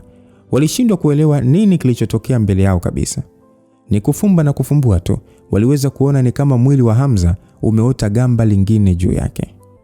Ingawa ni gamba la mwili ambalo lilikuwa kama suti, lilionekana kuwa na nguvu kubwa mno. Ukweli ni kwamba ni kama kivuli cha Hamza kilimrudia na kumfunika.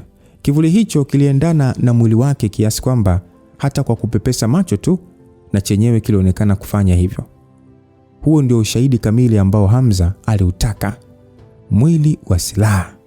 Kutokana na kupitia njia ya mgawanyiko, alikuwa amefanikiwa kujitengenezea gamba lingine la ngozi ya kisilaha juu yake. Yaani kwa ufupi, nguvu yake ya kusudi imekuwa kubwa mno mpaka kufikia hali ya kushikika kwa mkono. Ilikuwa ni kama vile Hamza amevishwa vazi lingine linalofanana na ngozi ya mwili wake kwa kupitia nguvu za kinishati pekee. Sasa Nicholas alijikuta akiwa kwenye mshangao mkubwa, akasema, hii ni aina gani ya mavunzo? Lovran akasema ni nguvu ya kusudi. Bila shaka hii ni nguvu yake ya kusudi. Aliongea Lovran ambaye macho yake ya wovu yalikuwa yakiwaka. Nicholas akasema, nguvu ya kusudi inayoonekana? Yaani kwamba nguvu ya kusudi imejitengeneza kama gamba kwenye mwili wake? Ni mpaka kufikia nguvu kiasi gani mpaka kuweza kutokea jambo kama hili? Msikilizaji, Nicholas katika maisha yake yote kwa mara ya kwanza alihisi hofu kubwa dhidi ya binadamu. Hiyo yote ni kwa sababu kitu kilichokuwa mbele yake kilikuwa kigeni kabisa machoni. Hamza alishia kuvuta pumzi nzito na kisha pale pale alizirudisha zile silaha kwenye pete. Mpaka kufikia hatua hiyo, alijua kabisa hakuhitaji silaha nyingi akiwa katika mwili huo wa silaha. Mara baada ya kugeuka na kuangalia Lovran, macho ya Hamza yalikuwa yamebadilika kabisa, yakionekana kana kwamba yanaungua kwa miale ya rangi ya dhahabu. Sio hivyo tu, kivuli kile cha nguvu ya kusudi pia kiliwaangalia Lovran kana kwamba kilikuwa na uhai wake binafsi. Hatua iliyofuata ilikuwa ni Hamza kufyatua ile silaha iliyokuwa mikononi mwake na kuigonganisha chini. Muda huo huo kivuli chake cha nguvu ya kusudi nacho kilionekana kufanya kama yeye. Nguvu ya kusudi ya Hamza haikuwa kubwa sana mwanzoni, lakini uwepo wa kivuli cha silaha ya kusudi ulifanya nguvu yake kuongezeka zaidi ya mara 10 au 20. Kwa lugha nyepesi, ni kama nguvu ya kusudi imeamua kujitengenezea Hamza mwingine kwa namna ya kuwa kivuli. Basi ni muda ule, mara baada ya silaha yake kugusana na ardhi, ni kama vile ardhi ilikuwa ni umeme, kwani ilitoa mng'ao mzito. Sekunde ile ile hisia za Lovran zilimwambia kabisa asingeweza kuzuia shambulizi hilo. Hivyo mara moja aliamua kutimua mbio. Bomu lilisikika. Yaani ni kama mlipuko fulani hivi. Mara baada ya pigo hilo kushuka chini, ardhi ilitingishika na mawe yalikuwa chini ardhini yaliruka na kutawanyika. Ufa mkubwa wenye mita zaidi ya 50 ulijitengeneza ardhini. Nguvu hiyo kubwa tu ilikuwa ni kitendo cha Hamza kuchezesha mkono wake kwa kawaida sana. Lovran alifanikiwa kukwepa shambulizi hilo kwa kusogea pembeni, lakini bado alikuwa ameathirika na pressure ya shambulizi hilo. Alijikuta kirushwa na kudondoka zaidi ya mara 2. Hali yake ikawa ya kusikitisha mno. Nicholas upande wake, mara baada ya kuona Hamza hakumshambulia, pale pale aliachia na yeye pigo. Alitengenezea formation fulani hivi ya herufi za maumbo ya damu hewani na kisha kana kwamba anamshushia Hamza vimondo. Alishambulia, akasema kwamba sanaa ya damu, anguko la nyota. Hata hivyo, mara baada ya nyota zake hizo za kichawi kukutana na kivuli cha mwili wa Hamza, mara moja zilisambaratika. Ni pale pale ndipo Lovran na Nicholas walielewa kwamba si tu mwili wa kisilaha wa Hamza kuwa na nguvu kubwa ya mlipuko, bali vile vile ulikuwa ni kama ngao. Muda huo wakale hao walijikuta wakiwa katika hali ya kutetemeka miili yao bila kupenda. Lovran akasema ya kwamba ise pumbavu, isije kawa huyu mwanaharamu ameweza kupanda level akiwa mbele yetu. Inawezekanaje hii? Msikilizaji, mmoja alikuwa katika mwili wa kijini huku mwingine akiwa amezingirwa na uchawi wa damu. Hamza alipokuwa katika mgawanyiko wa kwanza, aliweza kuhimili nguvu za mabwana hao na kuonekana kana kwamba hakuna anayemweza mwenzake. Sasa muda huo Hamza amepitia mgawanyiko kwa zaidi ya mara 2 na kupata mwili wa silaha. Watawezaje kuendelea kupigana naye? Upande wa Hamza alijua alikuwa ametumia nguvu zake nyingi kupitia mgawanyiko. Hivyo alihitaji kumaliza pambano hilo haraka iwezekanavyo. Hamza hakutaka kupoteza muda na pale pale alifyatuka na silaha yake mbele, akimsogelea Lovran kwa spidi ya radi. Kivuli kile kilichomzingira Hamza kilimpa nguvu kiasi kwamba kilifyatuka kwenda mbele kwa zaidi ya mita 70 ndani ya kufumba na kufumbua tu. Lovran mwanzoni alidhani alikuwa kwenye umbali salama, lakini mara baada ya kuona Hamza akimfyatukia kama kombora akimsogelea, muonekano wake wote ulibadilika. Mara baada ya nguvu ya kusudi kutoka kwenye silaha ya Hamza kufyatuka, ilikuwa ni kama radi inayoshuka kutoka angani kuja chini. Muda huo Lovran alijua kabisa kwa namna yote ile asingeweza kukwepa shambulizi hilo, na pia Nicholas asingeweza kumwokoa. Hivyo pale pale alifanya maamuzi ya haraka sana. Aliamua kulitelekeza gari lililokuwa ambalo lilikuwa ni kama likimuendesha na yeye kukimbia kwa miguu. Matokeo yake, jini ambalo lilikuwa limeutawala mwili wake lilimtoka kwa spidi na kwenda kuvaana na nguvu ile ya kusudi iliyokuwa ikimsogelea. Kutokana na mkataba wa nafsi ambao Lovran aliingia nao na jini hilo, ingawa lilijua kusogelea shambulizi hilo ni kujipeleka kufa tu, lisingeweza kumpiga. Mara baada ya nguvu ile ya kusudi kukumbana na kivuli cha jini lile jeusi, nafsi ya jini ilisambaratika na nyuzi za nishati ya giza zilishia kupotea juu angani. Lovran alitegemea jini hilo kama ngao ya kujikinga na shambulizi hilo, na alikuwa na bahati, aliweza kusogea kwa haraka na kukwepa angamizo. Lakini kuanzia muda huo hakuwa na uwezo tena wa kutumia mbinu ya kuita majini. Hivyo nguvu zake zilishuka kwa kiwango cha juu mno na akawa katika wakati mgumu kukabiliana na Hamza. Hamza pia alijua hilo, kwamba ni ngumu kwa Lovran kuwa na namna ya kujilinda tena baada ya kutelekeza jini lake. Hivyo kwa mara nyingine alianza kumfukuzia kwa ajili ya kushambulia. Awamu hiyo Lovran hakutaka kusita hata kidogo. Haraka sana alifyatua mbawa zake za nguvu ya damu yake na kuanza kutimua. Basi Lovran alisema kwamba Nicholas, kimbia, tuwezi tena, hatumwezi huyo, kimbia. Uso Lovran ulikuwa umepauka. Hakuwa tena na ile hadhi ya kuwa mtu wa kale. Hivyo alimuita mwenzake Nicholas kwa ajili ya kukimbia. Nicholas naye alikuwa katika hofu isiyo ya kifani juu ya nguvu ya kusudi aliyokuwa nayo Hamza. Hivyo hakujiuliza mara 2, akaamsha mbawa zake na kuanza kuyeyya shwa. Hata hivyo, katika hali ya Hamza kujigawanya mara 2, spidi yake ilikuwa ni kubwa mno. Yaani spidi ilikuwa ni kubwa na ni mara nyingi zaidi ya mwanzo. Mabwana hao wa Kistrigoi hawakuwa hata na haja ya kugeuka kujua kama Hamza amekwisha kuwakaribia. Walijua wazi kwamba wakikamatwa Hamza anaweza kuwajeruhi kwa pigo moja tu ama kuwaua kabisa. Mara baada ya Hamza kumfikia Lovran ili kushambulia, upande wa Lovran aliishia kutoa tabasamu la uovu. Mwili wa Hamza ulimtetemeka mara baada ya kuhisi anachopanga Lovran. Muda huo uelekeo wa Lovran alikokuwa akikimbilia ulikuwa ni uelekeo alikokuwepo Sally. Yaani uelekeo ambao alikuwepo Sally. Hamza aliyekuwa nyuma yake aliweza kushuhudia miili mingi ya watu iliyokuwa imetapakaa barabarani.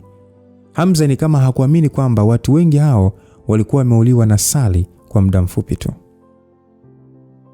Mara baada ya kuona jambo hilo, moyo wake ulizidi kuwa katika hali ya uchungu na hasira. Hasira yake haikuwa dhidi ya Sally, bali kwa Lovran aliyemgeuza binti, yani kamgeuza binti yake kuwa katika hali hiyo. Kwa kufikiria tu namna Sally atakavyojutia juu ya kitendo alichofanya cha kuua watu wengi, Hamza alihisi mapafu yake yakitaka kupasuka kwa hasira. Muda huo Lovran hakujali Hamza anafikiria nini, Wakati akikimbia kuelekea alipo Sally, aliita kwa nguvu akasema kwamba mwanangu, wewe mwanangu Sally, niokoe baba yako. Baba yako niokoe. Wakati akikimbia alizidi kuminya unyayo wa nafsi ili kuishikilia nafsi ya Sally kumfikiria yeye. Sasa kwa kutuma hisia hizo za unyayo wa nafsi, hata kama Sally asingemsikia, angeweza kuhisi baba yake yupo hatarini. Na ilikuwa kweli, kwani muda huo kivuli cha rangi ya zambarau ghafla tu kilitokea mbele ya Hamza, kana kwamba ilikuwa ni mwangaza wa nyota inayoungua. Kivuli kile kilisogea kwa kasi. Hamza mara baada ya kuinua macho yake, alishuhudia mwanamke ambaye nywele zake zilikuwa na rangi ya fedha na kahawia kwa wakati mmoja, zikichezeshwa na upepo. Sura ya Sally ilikuwa imebadilika, hakuwa mrembo tena, bali mwanamke asiye na hisia zozote. Macho yake mekundu yalikuwa ni kama madini ya rubi, na alimwangalia Hamza kwa namna ya kutokumtambua kabisa. Hata hivyo, msisimko wake uliashiria hali ya hatari, aina ya baridi ambayo si kwa kuhisi baridi, bali kwa kuhisi vinyweleo vya mwili kusimama. Kulinganisha na mwanzo, mbawa za Sally ziligeuka rangi kabisa na kuwa nyekundu. Nguvu ya nishati ya zambarau na weusi ilimzingira, ikiwaka kana kwamba alikuwa malaika mtoa hukumu ya ghadhabu ya Mungu. Spidi yake pia ilikuwa imeongezeka maradufu, kijumlisha na nishati iliyojikusanya mwilini. Yaani hakuwa Sally yule wa mwanzo tena. Hamza mara baada ya kumuona Sally akiwa mbele yake, akimwangalia kwa macho makali, alihisi maumivu ya moyo na kujikuta akishindwa kuendelea kukimbia. Alisimama. Lovran alicheka akasema kwamba huyo ndiye binti yangu sasa. Nilijua tu ukipata muda wa kutosha kunywa damu, utakuwa na nguvu kubwa zaidi. Aliongea Lovran kwa furaha kubwa, kisha akamwangalia Hamza kwa macho ya kejeli, akasema kwamba Lucifer, umeona sasa? Sally unayemuona hapo ndiye Sally halisi aliyeamsha nguvu za urithi wa mama yake, jini ya BC. Ili mradi tu azidi kunywa damu, basi atakuja kuwa kiumbe hatari zaidi kwa kutokea kwenye ulimwengu huu. Nicholas pia alijikuta akivuta pumzi ya weni, kisha akasema kwa hali ya uchokozi ya kwamba afu nilikuwa nimesahau bwana, kuna Sally ambaye anaendelea kuongezeka nguvu. Lucifer, haijalishi nguvu yako ya kusudi itakuwa kubwa kiasi gani, hutaweza kuwa hivyo kwa muda mrefu. Lazima tu utakuwa umejichosha hapo mwenyewe. Halafu utaweza kweli kupigana na msichana ambaye ulikuwa ukimlinda tokea akiwa mdogo? Hamza kusikia hivyo, mwili wake wote ulimtetemeka kiasi cha kufanya neva za mwili wake kujitokeza usoni. Muda huo aliona wazi ya kwamba mabwana hao walikuwa wakimtumia Sally kama ngao. Ingawa alijua kwa mantiki ya kawaida hawakuwa na cha kupoteza katika ulingo huo wa kivita. Tabia yao ilimfanya Hamza kupandwa na hasira zaidi. Mara baada ya kuona Hamza hakusogea, Lovran alijua kabisa hiyo ni fursa kubwa kwake. Na pale mara moja alianza kupiga makelele akisema kwamba Sally mwanangu, muue huyo mwanaharamu, muue afu kunywa damu yake iliyojaa virutubisho. Basi Sally mara baada ya kusikia maagizo hayo ya baba yake, pale alipepesua mbawa zake na kufyatuka kumsogelea Hamza. Hamza alishia kutoa kauli akasema kwamba Sally usifanye hivyo. Hamza hata mwenyewe alishindwa kuongea vizuri kwa sababu spidi ya Sally ilikuwa ni kubwa mno. Hata Hamza aliyekuwa na kivuli cha nguvu ya kusudi alishindwa kabisa kumkwepa. Hamza alikuwa na wasiwasi kwamba akishambulia anaweza kumuumiza Sally, lakini muda huo alijua alikuwa akifikiria sana. Nguvu ya kijini aliyokuwa akiitoa Sally ilifanya gamba lake la nguvu ya kusudi kutetemeka. Ni kama kivuli kile cha nguvu ya kusudi kilizidiwa na kuanza kusinyaa. Hamza mara baada ya kuona hivyo, aliishia kuruka hewani, huku sasa akimpisha Sally kupita pasipo kushambulia. Hata hivyo, Sally mara baada ya kuona ameshindwa kumshambulia Hamza kwa kuwa na kivuli cha nguvu ya kusudi, alionekana kusita kwanza na alisimama akimwangalia Hamza kwa namna ya shaka. Hamza muda huo alihisi ubaridi kwenye moyo wake. Alijiuliza, ina maana kwa Sally kuua watu hao nguvu zake zimekuwa kubwa kiasi cha kuweza kupigana na nguvu yake aliyokuwa nayo? Inapaswa kueleweka kwamba Sally wa mwanzo hakuwa na nguvu kubwa sana za kushindana na Hamza, lakini hatua aliyokuwa amepiga ilikuwa ni ikipagawisha. Hamza mwanzoni aliona kupitia mgawanyiko mara mbili kulimfanya kuwa na nguvu kubwa sana, lakini mbele ya Sally aliona bado ana safari ndefu. Hata hivyo, Hamza aligundua alikuwa na hali sawa na Sally, kwa sababu kunywa damu nyingi ndiko kulimfanya kuwa katika hali hiyo. na haimaanishi kwamba eti bado anaweza kuwa na nguvu zaidi. Hamza naye alikuwa katika hali ya mgawanyiko na asingeweza kupandisha uwezo wake kwa kwenda mgawanyiko mara 3 zaidi. Alihitaji pia nguvu za nje. Hata hivyo kulikuwa na utofauti mkubwa. Nguvu ya Hamza ilitegemea zaidi mlipuko wa nje mara baada ya kugawanyika, lakini kunywa kwa Sally damu kulipandisha uwezo wake na kuimarisha msingi wake kwa wakati mmoja. Hivyo ni sawa na kusema hata kama nguvu ya damu aliyokuwa nayo ikishuka, bado atakuwa na nusu ya uwezo aliopata kutoka kwenye damu hiyo. Yaani kwa lugha nyingine, kama Sally angekuwa na muda wa kunywa damu na kuendelea kufanya mafunzo ya mara kwa mara, uwezo wake ungekuwa ni mkubwa sana. Sally tokea mwanzo pia alijua nguvu zake zilikuwa zikiongezeka kwa kunywa damu. Alikuwa na chaguo la kununua damu za watu moja kwa moja ama kununua kwenye benki za damu na kunywa. Lakini siku zote hakutaka kufanya hivyo, akisisitiza kwamba anataka kujifunza kwa njia za kawaida.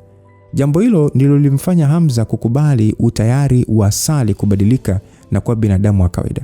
Ingawa alikuwa mtoto wa jini, alijitahidi kuishi kama binadamu wa kawaida. Basi Lovran akasema kwamba Sally, kwa nini umesimama tu bado? Endelea kumshambulia. Hawezi kudumu muda mrefu. Aliongea Lovran kwa namna ya kufoka mara baada ya kuona binti yake amesimama tu pasipo kushambulia. Sasa muda ule macho ya Sally yaliwaka na ule unyayo wa nafsi ulifanya kazi bwana. Ukamfanya kutoa msisimko mkali wa uadui dhidi ya Hamza. Pale pale alinyosha mkono wake na kucha zake zikarefuka, zikidhihirisha hali yake ya kuwa nusu jini. Sekunde iliyofuatia tu, Sally alikuwa shapotea aliposimama na ghafla akaibukia nyuma ya Hamza. Makucha yale ya kijini aliyafyatua kwa nguvu na kujumlisha na nguvu ya giza aliyokuwa nayo. Aisee, yalichachamaa zaidi na moja kwa moja yalivaana na kivuli cha Hamza na kupasua. Nikwambie tu, kiwango cha nguvu alichokifikia Sally kinalingana na Hamza. Yaani ni sasa ni wanafanana nguvu. Hii vita nani anakwenda kushinda kati ya Sally na Hamza? Sure washashindwa, na hata wao walikuwa wanamtegemea Sally. Akishakunywa damu za kutosha, basi ndio Sally pekee ambaye angeweza kupigana na ama Gideon Shakiamun ama angeweza kupigana na jemadari moja kwa moja. Yaani hao walikuwa wanawapiga vizuri tu. Sasa hapa anapigana na Hamza. Hamza mwenyewe anamtamani huyo jemadari huyo aweze kuzichapa, lakini sasa muda huu nguvu ya Sally na Hamza ni zimelingana. Na hapo Sally hajanywa damu zaidi. Hii vita nani anakwenda kushinda kati ya hawa watu wawili wapenda nao, Sally na Hamza? Mdoto ulikuwa na Lucas Lumbas. God with you till we meet again. Bye bye.